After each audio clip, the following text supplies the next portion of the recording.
Okay, so clearly everyone's building agents right now. And recently in another video, I talked about the whole sort of distinction between single user agents and multi-user agents.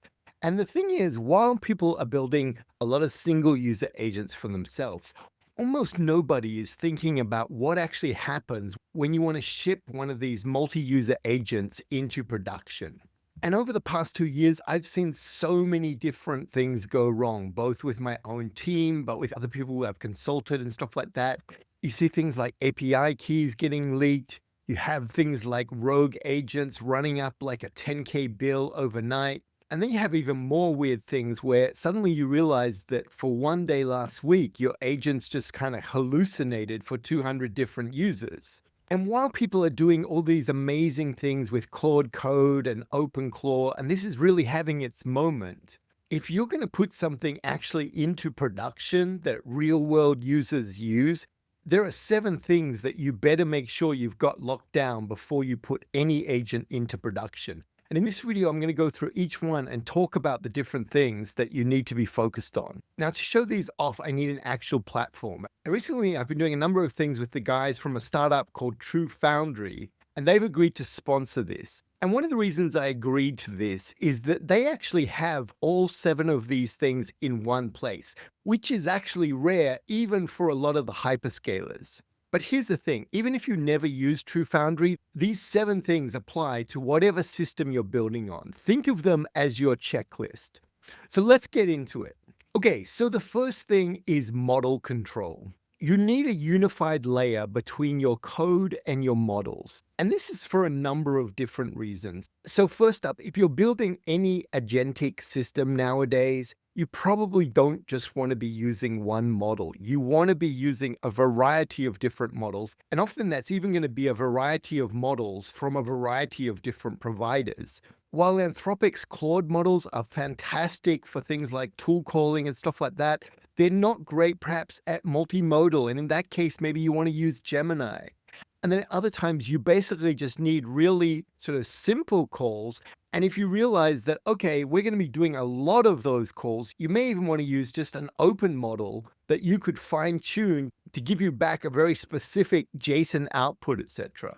The other thing too is you don't want to be hard coding model names, especially with all the labs updating their models almost like monthly at the moment. You want to be able to easily swap in and swap out models, and you really want to abstract any API keys to one particular place where you lock down the security. Another thing that I'm seeing a lot that relates to this is that the model companies are deprecating models really quickly. If you had something working fantastic on Claude 3.5 Haiku and that gets deprecated, you better have something that you can swap in very quickly. So in TrueFoundry here, they're letting you connect up lots of different model providers. But then you've also got a playground where you can actually test these out. This is basically where we can look out to see, are we getting the structured outputs that we want? Are we needing to make changes to the system prompt? All those sorts of things. So you want something that easily lets you connect to all your different models from different providers, and even nowadays be able to quickly test open models with things like OpenRouter. And of course, one of the cool things that you can do here is that not only can you select which model, but you can select which region you want it to be configured in. Now, the second thing that you've really got to lock down are your prompts. Your prompts are your intellectual property, right? If you're doing something for any kind of LLM app, the prompt is often what makes the difference. And while models are getting better at more generalized prompts, if you're looking to do things with structured outputs, which you certainly should be, your prompts are your IP, and you've got to stop thinking about these as just being strings. In many ways, you want to think of these as being like a second tier of code. So you want to make sure that you version them. You want to make sure that often you don't even embed them into the code itself. One of the things that's really nice in TrueFoundry is that they have a prompt registry. So for each project that you've got, you can go and put in your different prompts in there. When you're working them out, you can come to a playground. And this is not just a simple sort of chat interface for the playground. Here you can basically see what's going to work with different tools.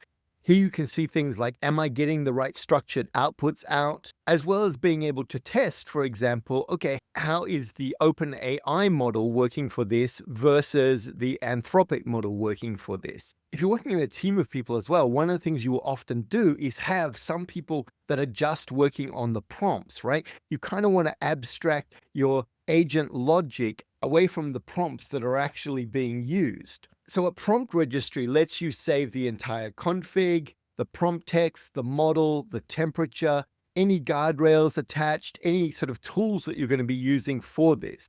And your workflow for something like this would be that you experiment in a playground, you save it to the registry, you then publish it to an agent running your evals, and then you want to be able to swap out different versions of how all this comes together. Now, the next thing up is guardrails. And before your agent talks to even a single user, you need to make sure that you've got good input and output guardrails if you're doing kind of any serious project in production. These tend to fall into a number of different hooks. You've got sort of pre-LLM, post-LLM, and then sort of pre-tool or post-tool. And that you could think of those as also being pre-MCPs or post-MCPs.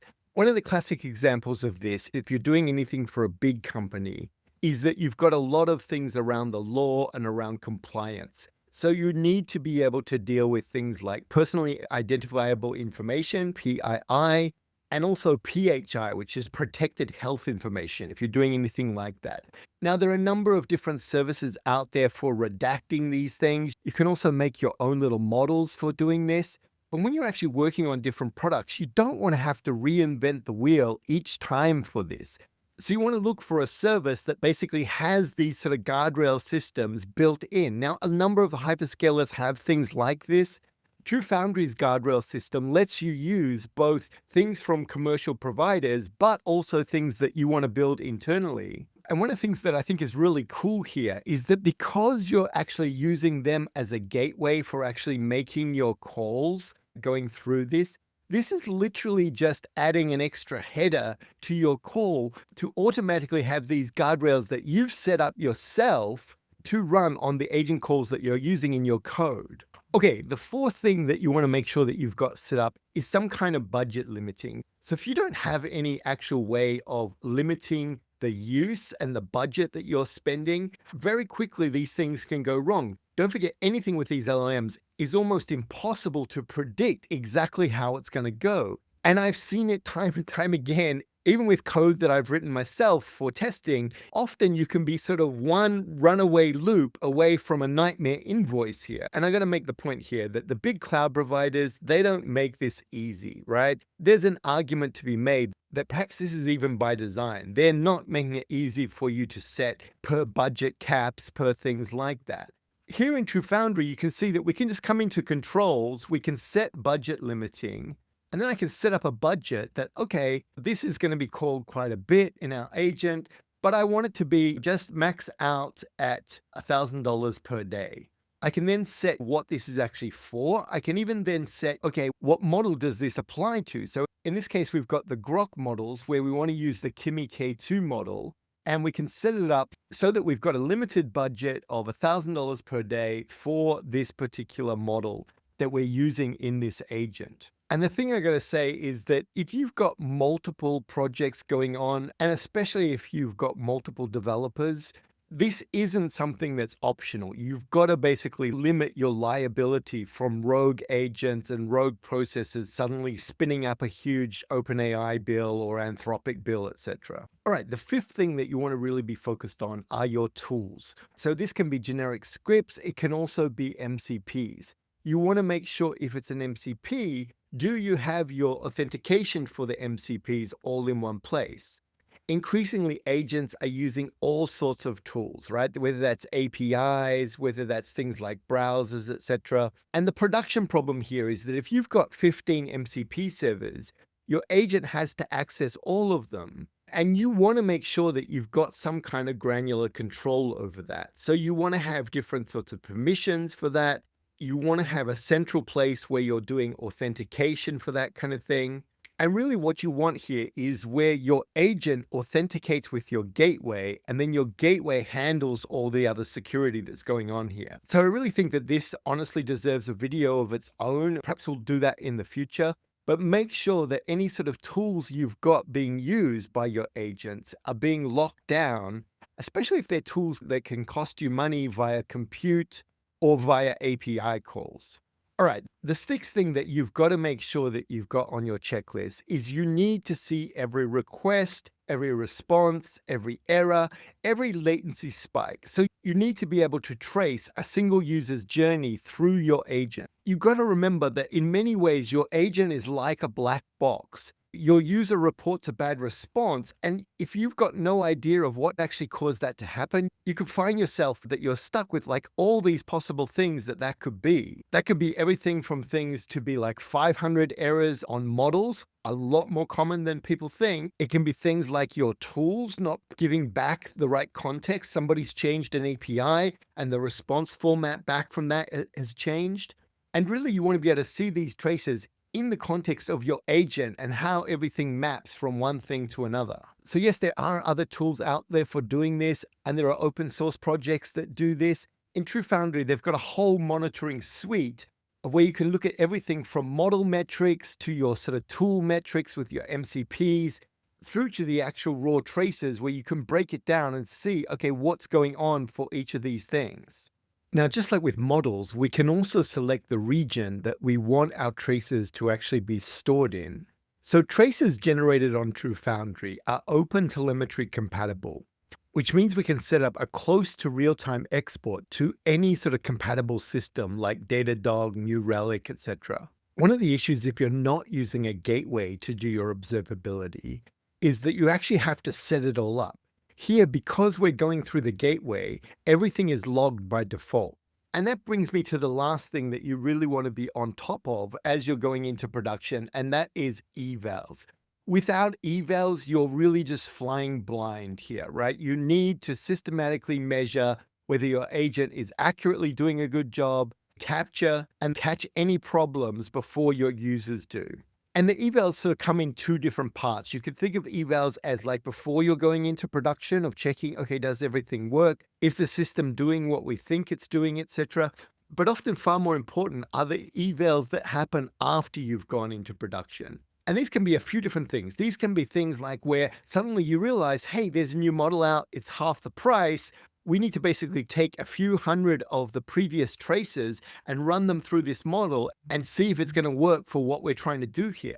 Or sort of the negative use case is where you see sort of 3 weeks later after you're into production that suddenly now about 15% of your queries are just not working the way that they used to be, and no one's really noticed. So you need to have evals that both work on the whole entire system, but also on each component. You've got to think of evals as like your dynamic way of building tests. And you want to have full test coverage for this, because often that's going to tell you where you need to basically update a prompt or you're going to need to update a tool. All right, so just to reinforce these particular things, the first thing you want to be thinking about is some kind of model control as you go through this. The second one is going to be your prompts and setting up some kind of prompt registry where you can both play with different models and try looking at the different outputs that you're getting back. Third is going to be guardrails. You want to basically protect both the inputs to your system and the outputs to your system. Inputs for protecting against things like people trying to hack your prompts or that kind of thing. And of course, things like PII and PHI information. And then outputs for things like you often want to make sure that your agent is not mentioning competitors or not having any sort of obscenities and stuff like that in there. Fourth thing is budget limiting. Don't go broke, really try to lock these kinds of things down. The fifth thing is your tools and MCP servers. Make sure that they're working as you expect, that you've got tests to be able to test each one, that you've got any sort of authentication in a nice central place. And then sixth is your monitoring and tracing. So you know actually what's working, what's going wrong with this kind of thing. And then finally, you've got your evals, again, to sort of build on the monitoring and tracing in here. So regardless of what platform you choose to use, you really want to make sure you follow these principles. If you want to try out what I've shown you today, I've put a link to TrueFoundry in the description. You can get started there. You can hook up your own models, your own keys to actually get started and make it easy for you to take something and actually put it into production with your team. So while this video in many ways is aimed at teams and companies who are putting agents and LLM apps into production, I think these 7 things are key to what you need to be focused on for any kind of multi-user agent that you want to eventually put into production. Anyway, as always, let me know in the comments what you think. If you like the video, please click like and subscribe, and I will talk to you in the next video. Bye for now.